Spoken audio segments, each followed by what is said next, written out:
हाँ, तो 10 डेज जो आपको चैलेंज मिला था उसकी आज फर्स्ट क्लास है और सेकंड क्लास भी आज ही मिलेगी। कम से कम 2 क्लास तो पक्की मिलेगी, हो सकता है 3 क्लास भी मिल जाए। थोड़ा फास्ट रहेंगे क्योंकि घंटे भर के अंदर अंदर अपन को 100 क्वेश्चन तैयार करने हैं। चैप्टर का नाम है, वैसे अपनी वर्ल्ड पॉलिटी है, ठीक है।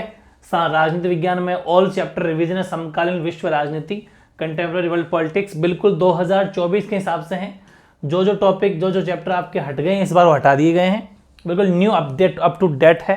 बस तन मन से बिल्कुल पढ़ लोगे तो बहुत ज़्यादा आपका फायदा होने वाला है।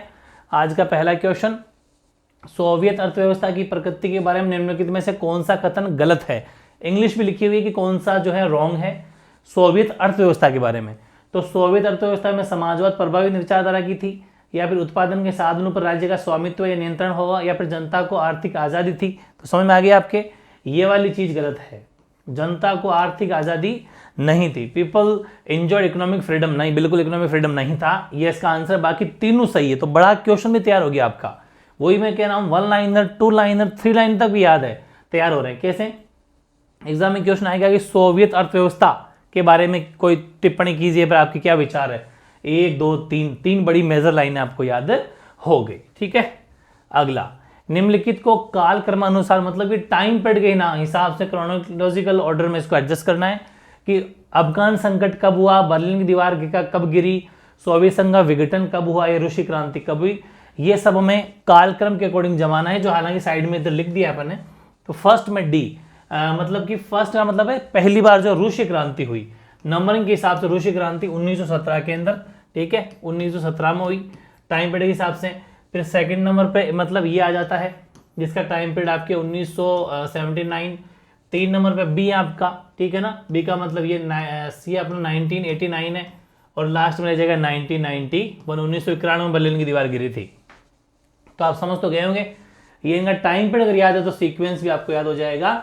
वो इस तरीके से अपन को टाइम पीरियड के हिसाब से इसको क्या कालक्रम के अनुसार, मतलब सबसे पहले क्या हुआ उस अकॉर्डिंग पर 1917 1 नंबर पे आ जाएगा, ठीक है, ये 2 नंबर पे आ जाएगा, ये 3 नंबर पे आ जाएगा, और ये 4 नंबर पे आ जाएगा। ये ध्यान रखना है, वेरी इजी है। अगला, निम्नलिखित में से कौन सा सोवियत संघ के विघटन का परिणाम नहीं है, ठीक है ना, कौन सा जो है नोट है outcome of the disintegration of USSR. तो इसका अपन अगर देखें तो संयुक्त राज्य अमेरिका और सोवियत संघ के बीच में विचारधारात्मक लड़ाई का अंत हो गया, स्वतंत्र राज्यों के राष्ट्रकुल यानी कि CIS जिसको अपन बोलते हैं उसका जन्म हो गया, या विश्व व्यवस्था के शक्ति संतुलन बदलाव हुआ, या मध्य पूर्व में संकट। इसने क्या पूछा कि मध्य पूर्व में संकट जो है वो नहीं है, बाकी तीनों के तीनों जो हैं crisis in the middle east ये नहीं था, बाकी तो तीनों के तीनों रीजन जो है ना वो बिल्कुल सोवियत संघ के विघटन के परिणाम थे, ठीक है ना। तो एग्जाम में क्वेश्चन आ जाए सोवियत संघ के विघटन के परिणाम क्या थे, आंसर हो गया आपका तैयार, ठीक है ना, ये ध्यान रखना है। अगला है वापस match the following. Match the following से एक साथ 4-5 क्वेश्चन तैयार होते हैं आपके, जैसे कि इधर है मिखाइल गोर्बाचेव, शॉक थेरेपी, रूस, और आपके बोरिस येल्त्सिन और वारसा। आपको इधर इंग्लिश भी लिखी हुई है ना, ये देखो हिंदी, इसको इधर मैच करना है, इसको इधर मैच करना है। तो अपन फर्स्ट में मिखाइल गोर्बाचेव का संबंध इधर वैसे लिख रखा है, आप चाहें तो मैच कर सकते हैं। फर्स्ट में सी है, मतलब मिखाइल गोर्बाचेव जो है उन्होंने सुधारों की शुरुआत की थी, बिल्कुल, यानी कि मिखाइल जो गोर्बाचेव है उसका जाएगा इंट्रोड्यूस रिफॉर्म्स जो उन्होंने किए थे। शॉक थेरेपी आपको पता है सैन्य समझौता था, सॉरी वो शॉक थेरेपी आपके जो है कि आर्थिक मॉडल था, इकोनॉमिक मॉडल था, बिल्कुल शॉक थेरेपी है कि इकोनॉमिक मॉडल था, ठीक है ना। और फिर आपका है रशिया का संबंध था, ये रहा बिल्कुल सोवियत संघ का उत्तराधिकारी, क्योंकि आपको पता है ना सोवियत संघ का सक्सेसर कौन था, यूएसएसआर था। और बोरिस येल्त्सिन आप जानते ही हैं, वो रशिया के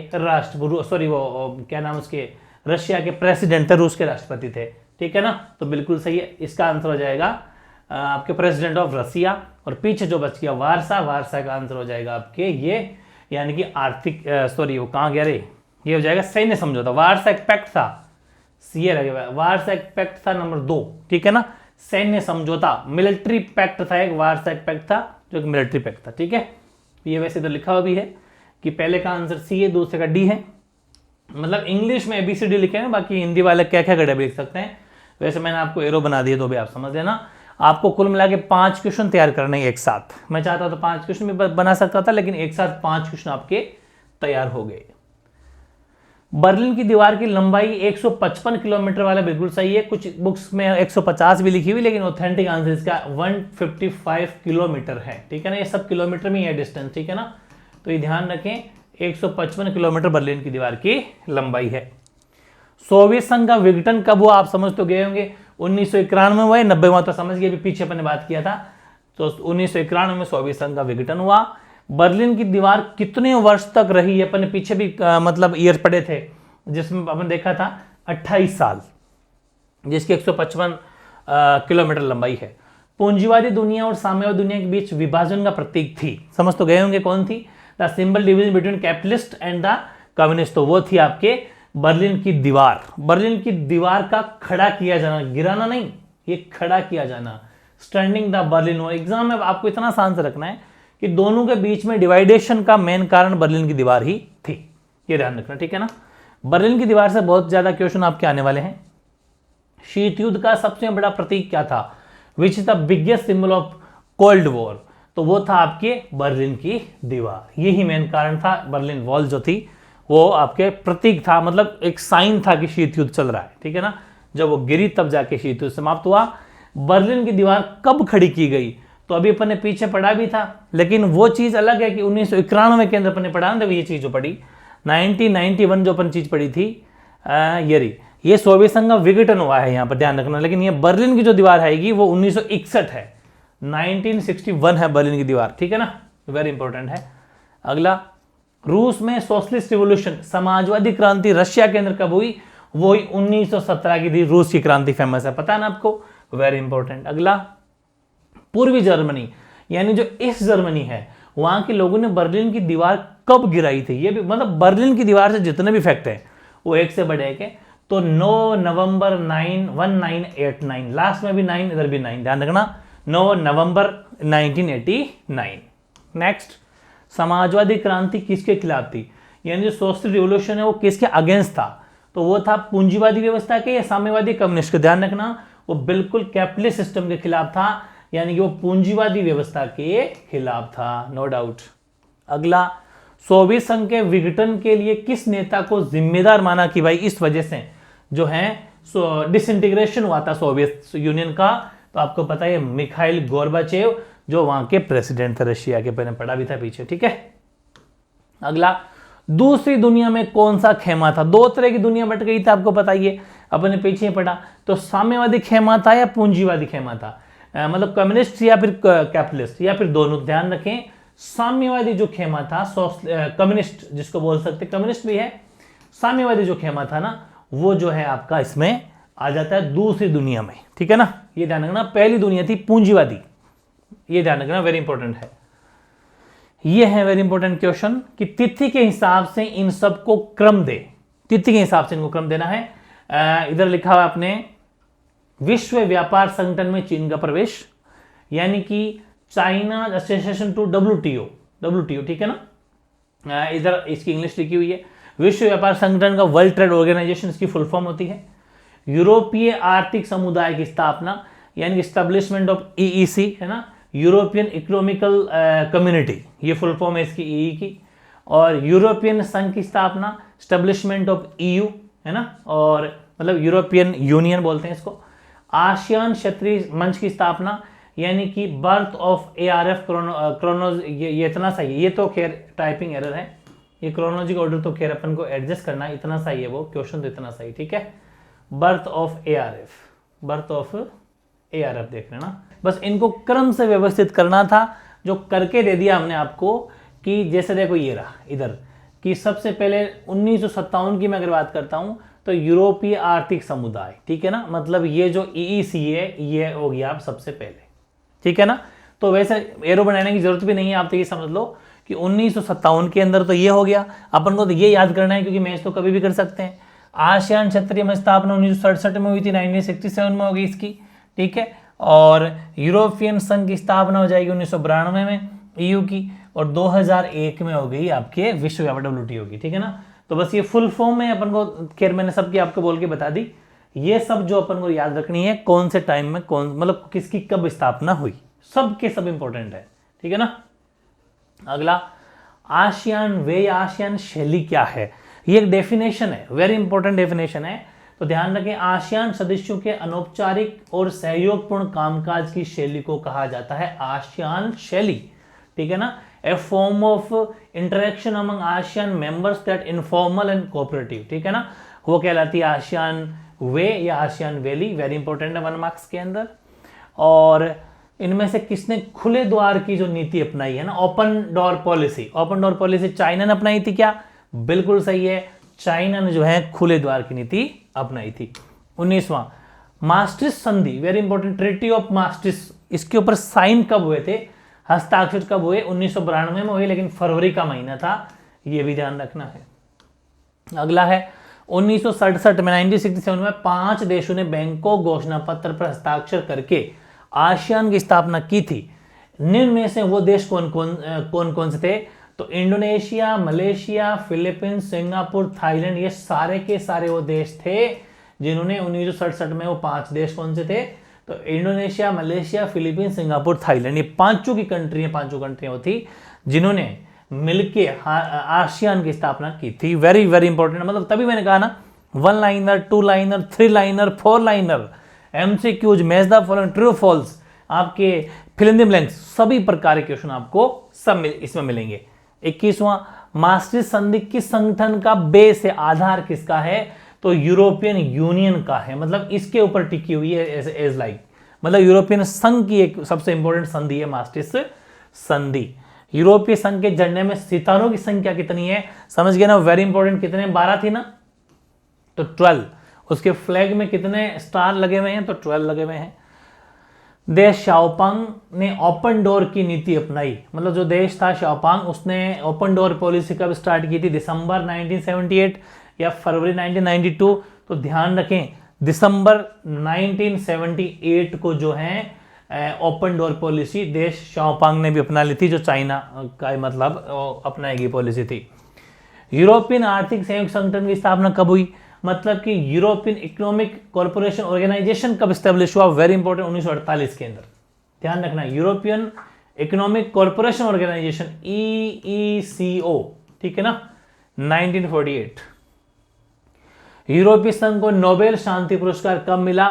यानी कि उसको जो नोबेल पीस प्राइज, शांति पुरस्कार क्या बोलते हैं? पीस प्राइज, उसको 2012 में जो है मिला। अगला, ये वेरी इंपॉर्टेंट क्वेश्चन आपका, थोड़ा कथनों करने वाला भी क्वेश्चन पहले आता था कि नीचे 2 आपको अभिकथन दिए गए, इनमें से एक को अभिकथन A और दूसरे को उसका तर्क, मतलब उसकी बात का जस्टिफिकेशन दिया गया है।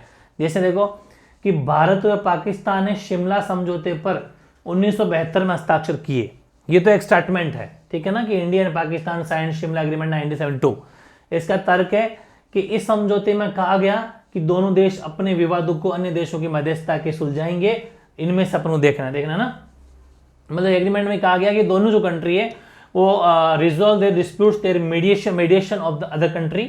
अब अपन को बताना है कि इसका आंसर क्या होगा, तो आंसर हो जाएगा सी, है ना, कि ए तो सही है लेकिन आर गलत है, मतलब इसकी व्याख्या सही नहीं है। C is correct but R is incorrect, यानी कि भारत और पाकिस्तान ने शिमला समझौते 1972 में हस्ताक्षर तो किए थे, लेकिन ये बात उसमें नहीं हुई थी, तो इसका तर्क जो दिया, जस्टिफिकेशन जो दिया, वो बिल्कुल गलत है। दक्षिण एशिया में सबसे बड़ा देश कौन है बताओ? अगर साउथ एशिया की अपन अगर बात करें तो हम है, मतलब इंडिया, ठीक है ना। दक्षिण एशिया में सबसे बड़ा देश भारत है। दक्षिण एशिया के 2 सबसे छोटे देश की अगर आपसे बात करें तो वह मालदीव और भूटान, ठीक है ना, मालदीव और भूटान जो छोटे कंट्री है सबसे, ये भी याद रखना है। और दक्षिण एशियाई सहयोग संगठन सार्क जिसे बोलते हैं, ये फुल फॉर्म भी है साउथ एशियन कॉर्पोरेशन ऑर्गेनाइजेशन, इसकी स्थापना हुई थी 1985 में, ठीक है ना, ये सीधे सीधे फैक्ट है। अगला, निम्नलिखित में से किस दक्षिण एशियाई देश में सैनिक शासन सर्वप्रथम स्थापित हुआ? सैनिक शासन मतलब है मिलिट्री पावर जो है, मिलिट्री रूल पाकिस्तान के अंदर हुआ था, आज भी उसकी हालत गंभीर बनी हुई है। आगे देखो, कश्मीर को लेकर भारत और पाकिस्तान के बीच में लड़ाई कब हुई थी? आपको पता है अपन कश्मीर लेके पाकिस्तान डिस्ट्रीब्यूट है, और 1948 के अंदर जो दोनों के बीच में लड़ाई भी हुई। और निम्नलिखित तो सम्मिलित करना मैच द फॉलोइंग है, तो भारत चीन युद्ध, ताशकंद एग्रीमेंट समझौता, शिमला एग्रीमेंट और पंचशील की घोषणा, ये आपका मैच द फॉलोइंग इधर ये रहा, फर्स्ट में बी है, मतलब फर्स्ट में भारत चीन युद्ध आपको पता है 1962, ठीक है, भारत चाइना युद्ध 1962 में हुआ था, और अगर बात करें ताशकंद समझौता की तो 1966, और शिमला एग्रीमेंट आपको बताइए 1972 में, 1972। और पंचशील यानी कि अपना जो डिक्लेरेशन ऑफ पंचशील जो है वो हुआ था 1954 में। मतलब कि BADC आपका आंसर, ही ध्यान रखना। साप्टा की फुल फॉर्म मिलेंगे अपना आने वाले टेस्ट में, या तो आज या नेक्स्ट में, क्योंकि पूरे कोर्स का रिवीजन है ये। अभी अपन को बताना है कि साप्टा संबंधित है, मतलब साप्टा रिलेटेड टू आसियान से, सार्क से, यूनेस्को से या ओपेक से। ध्यान रखना साप्टा सार्क से संबंधित है। सार्क जो भी अपन ने फुल फॉर्म देखी थी सार्क की, यहाँ मैंने पीछे बता दी आपको, शायद सार्क की फुल फॉर्म है ना, ये देखो सार्क, दक्षिण एशिया सहयोग संगठन, साउथ एशियन कॉर्पोरेशन ऑर्गेनाइजेशन, ठीक है ना, ये चीज ध्यान रखना। नेक्स्ट है श्रीलंका में जातीय संघर्ष के बारे में निम्नलिखित में से कौन सा एक कथन गलत है। मैं आपको पता है कि श्रीलंका के अंदर जातीय संघर्ष चल रहा था, तो अपन को ये बताना है कि इनमें से कौन सा इनकरेक्ट स्टेटमेंट है। श्रीलंका में राजनीति खुले तौर पर सिंहली लोगों की पक्षधर थी, बिल्कुल। तमिल के हितों की अनदेखी हो रही थी। तमिल इलम, पता ना, एक पार्टी बनाई थी कि लिबरेशन टाइगर्स को सार्क देशों का समर्थन प्राप्त था। श्रीलंका में राजनीतिक समानता नहीं थी। राजनीतिक समानता जो है ना श्रीलंका के अंदर जो थी, बिल्कुल है ना, इनको भी बराबर वहां पर जो है इनको दिया गया था, अहमियत दी गई थी, इनको भी रिप्रेजेंटेटिव का मौका दिया था। बाकी तीनों बातें सही है। अगला, आजादी के बाद श्रीलंका की राजनीति पर किस समुदाय का दबदबा रहा आजादी के बाद? तो आपको पता ही है, क्योंकि सबसे ज्यादा वहां पर सिंहली थे, तो सिंहलियों का जो है दबदबा रहा। भारत का सिंधु नदी जल बंटवारे को लेकर किस देश के साथ विवाद रहा? India has a dispute with which country regarding sharing of Indus river water. तो सिंधु नदी का तो अपने पाकिस्तान से विवाद है जो रहा। और भारत और पाकिस्तान के बीच 1948 में युद्ध के फलस्वरूप किस प्रांत के दो हिस्से हो गए थे? आप समझ तो गए होंगे। तो आपको पता है बड़ी समस्या हुई थी, किस प्रांत के दो हिस्से हुए? तो भारत पाकिस्तान युद्ध हुआ, तो कश्मीर जो है वो POK, पाक ऑक्यूपाइड कश्मीर, थोड़ा सा हिस्सा जो है कश्मीर का उसके पास है। निम्नलिखित में से कौन से दो कथन कश्मीर को लेकर भारत पाक संबंधों के बारे में सही है? कोई दो बातें हैं। सुरक्षा परिषद ने वर्ष 1948 में पहली बार जम्मू कश्मीर के मुद्दे पर चर्चा की थी। अटल बिहारी वाजपेयी और परवेज मुशर्रफ के बीच वर्ष 2004 में इस्लामाबाद में एक शिखर सम्मेलन भी हुआ था। युद्ध विराम रेखा के आर पार बस सेवा शुरुआत वर्ष 2006 में हुई थी। और वर्ष 2007 में समझौता एक्सप्रेस पर आतंकवादी हमला हुआ था। चार बातों में बताना है कि कोई दो बातें इनमें सही है, बाकी दो बातें आपको कौन सी गलत हैं वो भी देखनी है, इस चीज का ध्यान रखें। पहली बात जो है कि बिल्कुल पहली बार 1948 में पहली बार जम्मू कश्मीर के मुद्दे पर चर्चा हुई थी। और युद्ध विराम रेखा के आर पार बस सेवा की शुरुआत 2006 में हुई थी। अटल बिहारी वाजपेयी उस टाइम प्रधानमंत्री थे। सार्क का स्थापना वर्ष, जो स्टेब्लिशमेंट देखे अपन सार्क का भी फुल फॉर्म देखिए, दक्षिण एशिया सहयोग संगठन वाली, 1985 के अंदर स्थापना हुई। 1998 में पाकिस्तान ने कहां पर परमाणु परीक्षण किया था? तो पाकिस्तान का परमाणु, हमारा तो जैसलमेर का पोखरण है, इसने किया था चगाई पहाड़ी, चगाई हिल्स। पहाड़ी क्या बोलते हैं? हिल्स बोलते हैं। इंग्लिश मीडियम वाले कोई दिक्कत नहीं है, ये ध्यान रखें। निम्न में से कौन सा कथन एंटोनियो गुटेरेस के बारे में सही है? एंटोनियो गुटेरेस के बारे में, तो ये 1995 से 2002 तक पुर्तगाल के PM रहे। 2005 से 2015 तक United nation high commissioner for refugees रहे। और AOB दोनों बिल्कुल सही बात है, आपको याद करवाना ही मकसद है, दोनों बातें सही हैं। फिर देखो इनमें से कौन से सुरक्षा परिषद स्थायी सदस्य नहीं है? मतलब कि अपन बात करें तो परमानेंट मेंबर कौन से नहीं है? तो अमेरिका, रशिया है क्या? बिल्कुल है। ब्रिटेन, फ्रांस है, चाइना है, लेकिन भारत, जापान नहीं है। हमेशा चाइना रोड़ा अटका देता है वरना हम भी हो जाते। वीटो, निषेधाधिकार जिसे बोलते हैं, उसके बारे में नीचे कुछ कथन दिए गए, इनमें प्रत्येक के आगे आपको गलत या सही का चिन्ह लगाना है। सुरक्षा परिषद के सिर्फ स्थायी सदस्यों को ही वीटो है, बिल्कुल सही बात है। जो परमानेंट मेंबर है उसको वीटो पावर दी गई है। यह एक तरह की नकारात्मक शक्ति है, बिल्कुल सही बात है। It is a kind of negative power, ठीक है ना। आपको वीटो के बारे में बताना है। निषेधाधिकार मतलब नेगेटिव पावर का मतलब है निषेध, मतलब कि इनके पास में कुछ एक्स्ट्रा पावर है, समझ गए। और सुरक्षा परिषद के फैसलों से असंतुष्ट होने पर महासचिव वीटो का प्रयोग करता है, यह बात गलत है, ठीक है ना।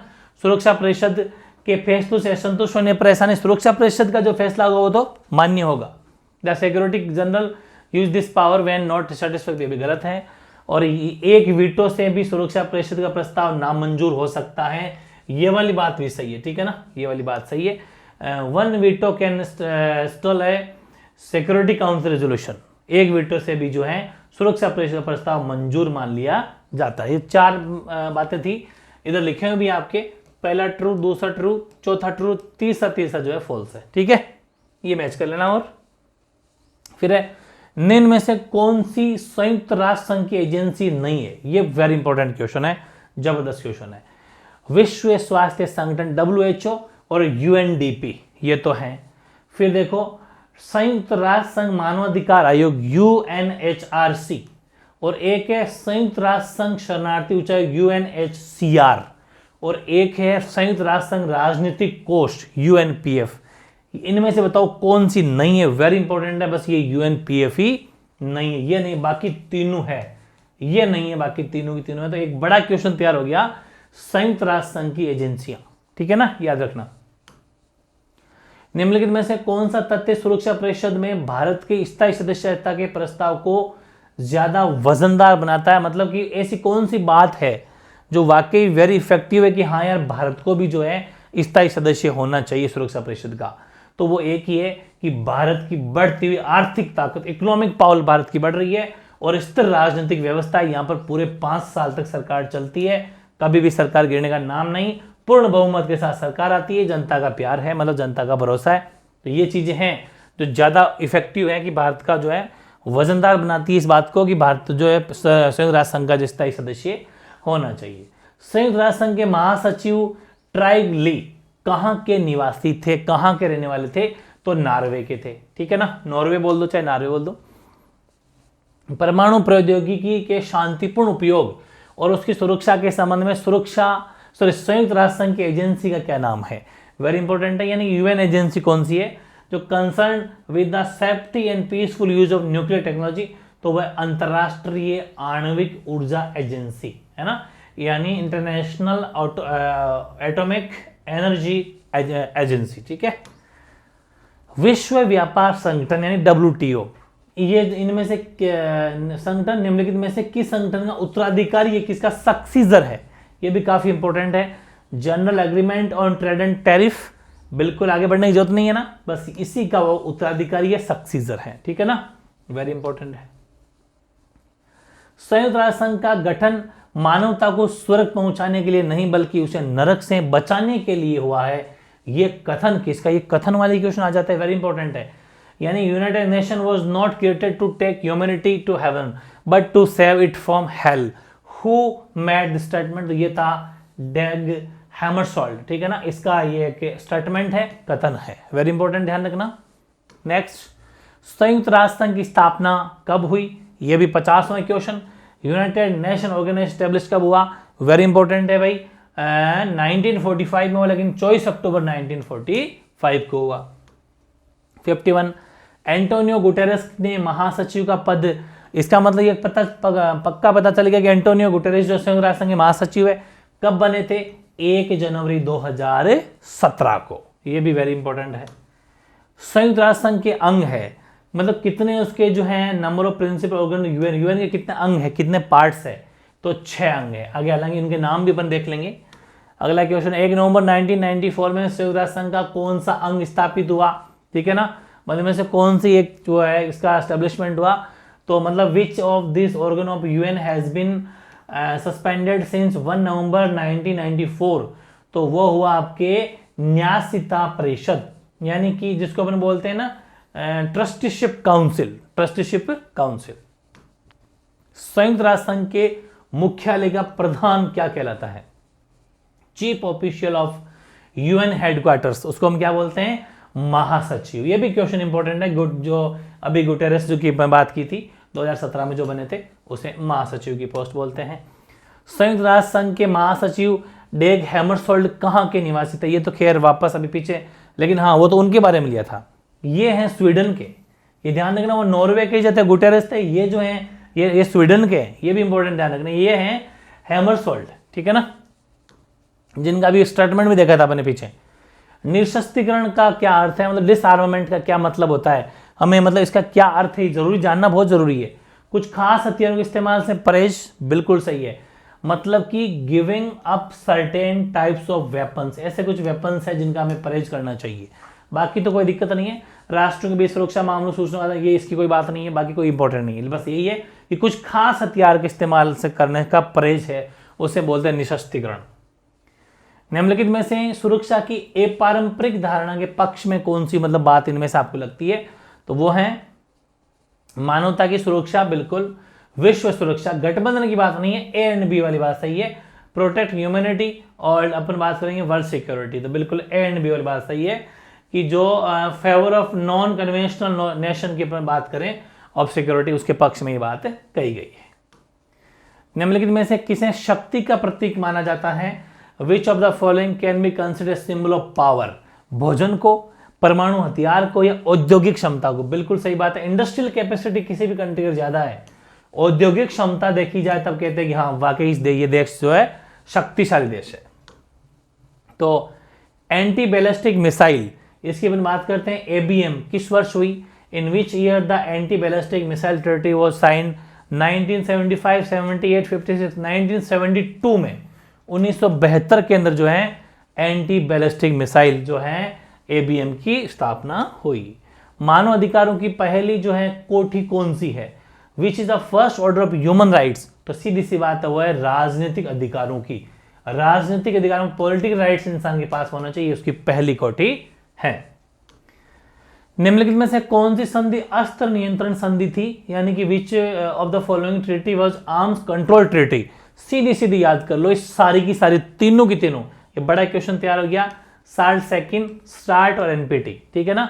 उपयुक्त सभी, ऑल ऑफ द एबव जो है पूरी की पूरी जो संधियां हैं, अस्त्र परिसीमन संधि 2 जिसको अपन साल्ट सेकंड बोलते हैं, सामरिक अस्त्र न्यूनीकरण संधि, स्ट्रेटेजिक आर्म रिडक्शन ट्रीटी, और परमाणु प्रसार संधि, न्यूक्लियर नॉन प्रोलिफरेशन ट्रीटी। ये तीनों की तीनों जो है वो अस्त्र नियंत्रण की संधियां हैं। अगला निम्नलिखित में कौन संधि संतुलन की तकनीक नहीं है? ठीक है ना, यानी विच of the following is not a technique of balance of power?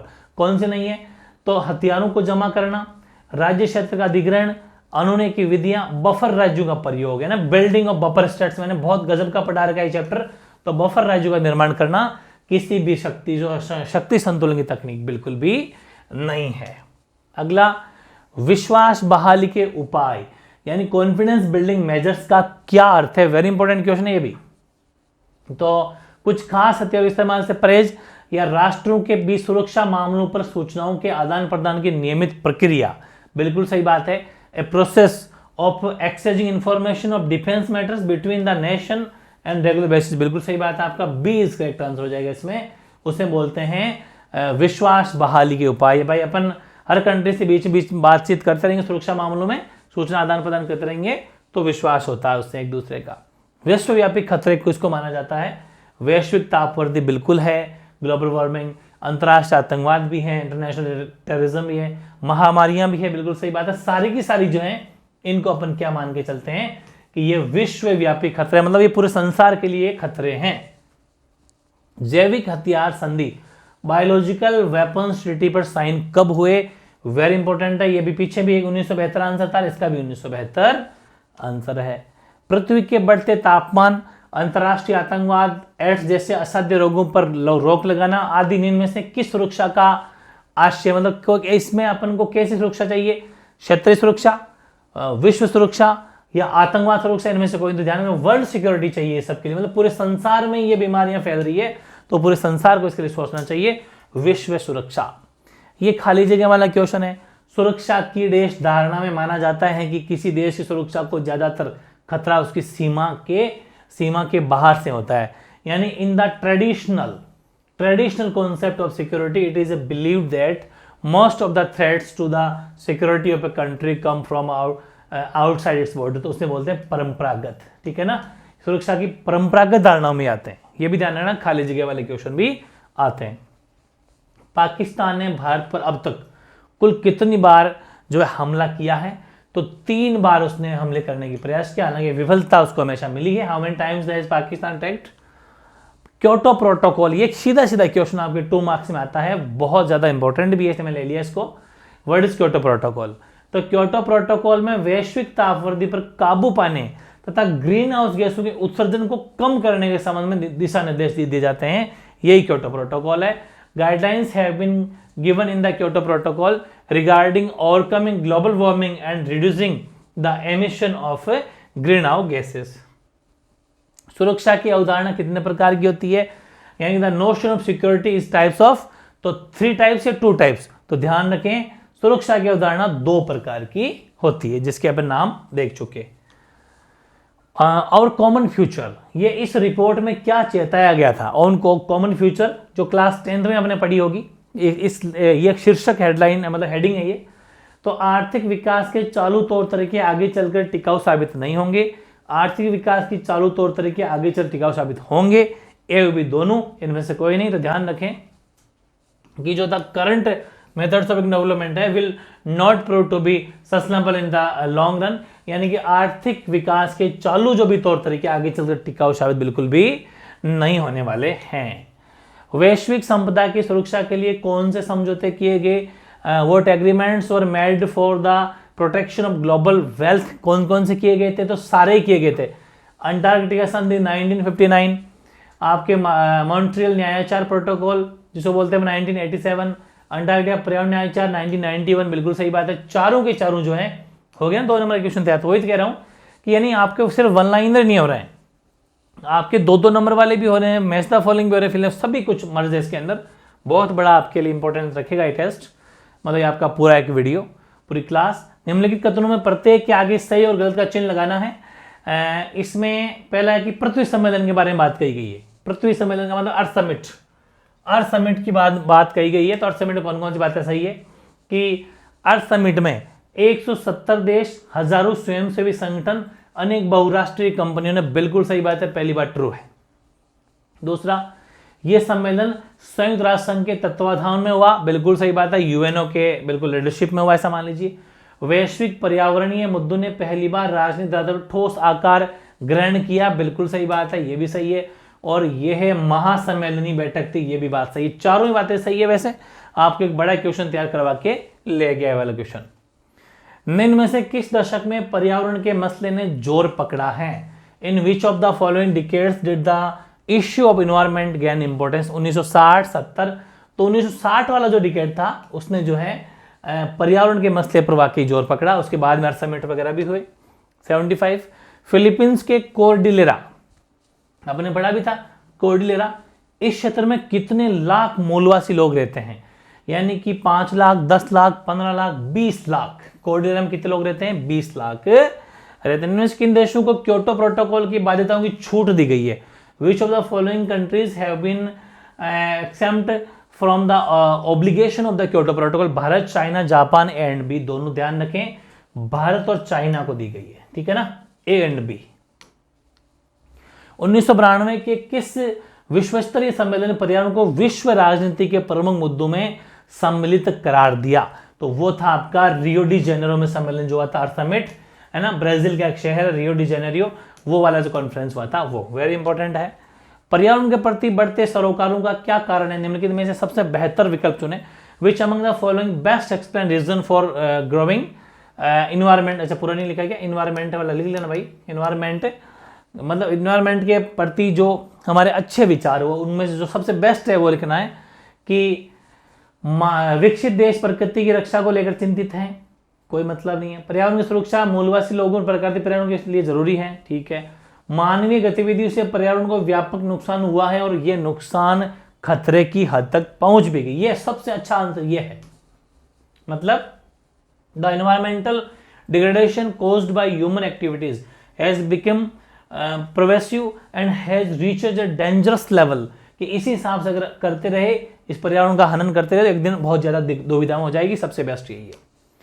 साझी संपदा यानी जिसको बोलते हैं कॉमन प्रॉपर्टी, इसका क्या अर्थ है, ऐसी संपदा जिस पर, डेफिनेशन है मतलब ऐसी संपदा जिस पर किसी समूह के प्रत्येक सदस्य का स्वामित्व हो, यानी कि on by each member of A group. कहता नहीं हमारी सबकी है, ये हमारी साझी है, ठीक है, वो वाली चीज है। 80, रियो डी जेनेरियो निम्न में से किस देश का एक शहर है, ब्राजील, तो ब्राजील का एक शहर है रियो डी जेनेरियो, या जेनेरो भी शॉर्ट में बोलते हैं इसको, ब्राजील का एक शहर, ध्यान रखें, ठीक है। 1992 में पृथ्वी सम्मेलन किस देश में आयोजित हुआ? वेरी इंपॉर्टेंट है। तो ब्रिटेन, चाइना, ब्राजील। तो ध्यान रखिए ब्राजील में वही रियो डी जेनेरियो, ठीक है ना, ध्यान रखना इस चीज का। अगला, भारत ने पृथ्वी सम्मेलन के समझौतों के क्रियान्वयन का एक पुनरावलोकन, ठीक है ना, वो कब किया था? 1995, 97, 99 या फिर 2003? ये वेरी इंपॉर्टेंट क्वेश्चन रखना। तो ये किया था 1997 के अंदर, 1997 में। अगला, देवस्थान है ना, देवस्थान का मतलब स्केल्ड ग्राउज। राजस्थान में देवस्थान को क्या कहते हैं? बहुत इंपॉर्टेंट, मैंने बहुत अच्छे याद करवाए थे। केकड़ी, ओरान, कहते हैं ओरण है हमारे, वाणी है, ठीक है। तो राजस्थान में कहते हैं केकड़ी, ओरान या वाणी, ठीक है। अगला है, रियो पृथ्वी सम्मेलन में कितने देशों के प्रतिनिधियों ने भाग लिया था? वो अपने कहा भी था पीछे 170 के समथिंग कंट्री, ठीक है ना, 170। अगला, खाली जगह है कि के दशक के शुरुआती और मध्यवर्ती वर्षों विश्व का पहला बांध विरोधी आंदोलन, ठीक है ना, इनकी एंटी डैम मूवमेंट जो चला था वो कब हुआ था? ध्यान रखिए 1980 में, 1980 के अंदर बांध विरोधी आंदोलन चला। WSF का फुल फॉर्म क्या बताओ? वर्ल्ड सोशल फोरम या वर्ल्ड स्टेट फोरम या वर्ल्ड सिक्योरिटी फोरम? तीन आपके सामने ऑप्शन है, लेकिन एस का मतलब सोशल है, ठीक है। एस का मतलब क्या है? सोशल। वैश्वीकरण के बारे में कौन सा कथन सही है? यानी कि statement true about globalization. Option 4 है कि वैश्वीकरण एक बहुआयामी परिघटना है, ध्यान रखना, ये बेस्ट चीज है। यानी कि dimensional globalization multi dimensional phenomena, ये ध्यान रखना, ठीक है ना। बाकी ये आर्थिक परिघटना नहीं है, इसकी शुरुआत वैश्वीकरण में नहीं हुई है, पश्चिमीकरण भी नहीं है, एक बहुआयामी परिघटना है। भारत में नई आर्थिक नीति कब शुरू हुई? 90, 91, 92, 93। ऑप्शन 4 इंपॉर्टेंट है, बहुत ज्यादा। न्यू इकोनॉमिक पॉलिसी, ध्यान रखिए 1991 के अंदर, ठीक है। 89, वर्ल्ड सोशल फोरम में कौन कौन से लोग सम्मिलित हैं? मतलब इसमें कौन कौन से आ जाते हैं? तो ध्यान रखें वर्ल्ड सोशल फोरम के अंदर मानवाधिकार कार्यकर्ता भी आ जाते हैं, पर्यावरणवादी, मजदूर, युवा, महिला, सभी के सभी आ जाते हैं, उपयुक्त सभी, ऑल ऑफ द एबव। 90 बताओ, 90। एक अवधारणा के रूप में वैश्वीकरण का प्रवाह है। The flow of globalization as a concept is विश्व के एक हिस्से से विचारों का दूसरे हिस्सों में पहुंचना, पूंजी का एक से ज्यादा जगहों पर जाना, वस्तुओं का कई देशों तक पहुंचना, सारी ही बातें सही हैं, सारी बातें सही है। वैश्वीकरण के प्रभाव के बारे में कौन सा कथन सही है, कौन सा ट्रू है? कि विभिन्न देशों और समाजों पर वैश्वीकरण का प्रभाव विषम रहा। सभी देशों और समाजों के वैश्विक प्रभाव समान नहीं, विषम रहा। विषम मतलब सब देशों और समाज पर सीधी सी बात है, ग्लोबलाइजेशन का असर अलग अलग रहा, विषम रहा। विषम का मतलब क्या होता है? इंपैक्ट ऑन स्टेटस सोसाइटी वो अनइवन, ठीक है ना। अगला, वर्ल्ड सोशल फोरम की पहली बैठक कब और कहां? तो ध्यान रखें WSF की वो हुई थी 2001 में ब्राजील के अंदर, इन ब्राजील इन 2001, ठीक है। अगला, वैश्वीकरण के कारणों के बारे में कौन सा कथन सही है? मतलब ग्लोबलाइजेशन के बारे में कौन सा स्टेटमेंट ट्रू है? वैश्वीकरण का एक महत्वपूर्ण कारण प्रौद्योगिकी है, बिल्कुल सही बात है। टेक्नोलॉजी जो आई है ना ग्लोबलाइजेशन के अंदर, सबसे बड़ा कारण यही है आज, ठीक है, जो हर किसी कंट्री को सोचने पर मजबूर करता है।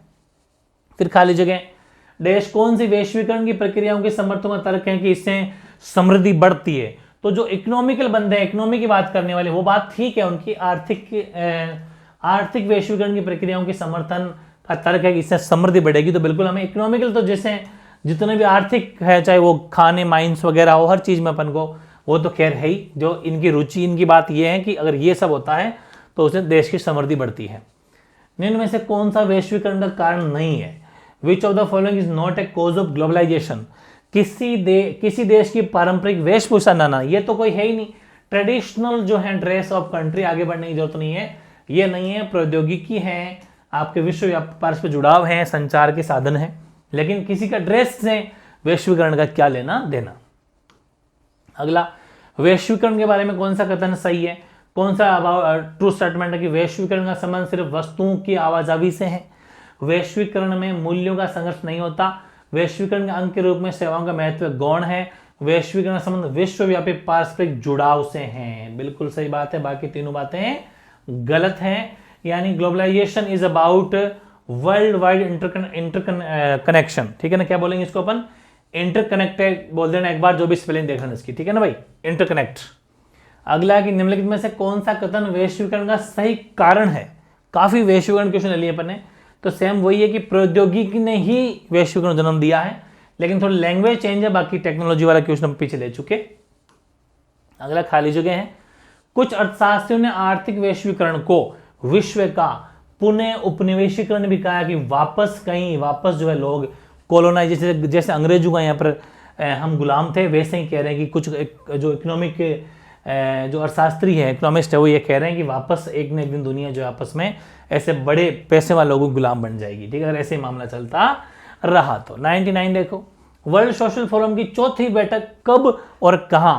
WSF की 4th जो मीटिंग हुई थी वो आपके यानी 4th meeting of world social forum held कब हुई थी, तो वो हुई थी भाई 2004 में इन मुंबई, ठीक है ना, 2004 मुंबई में हुई थी।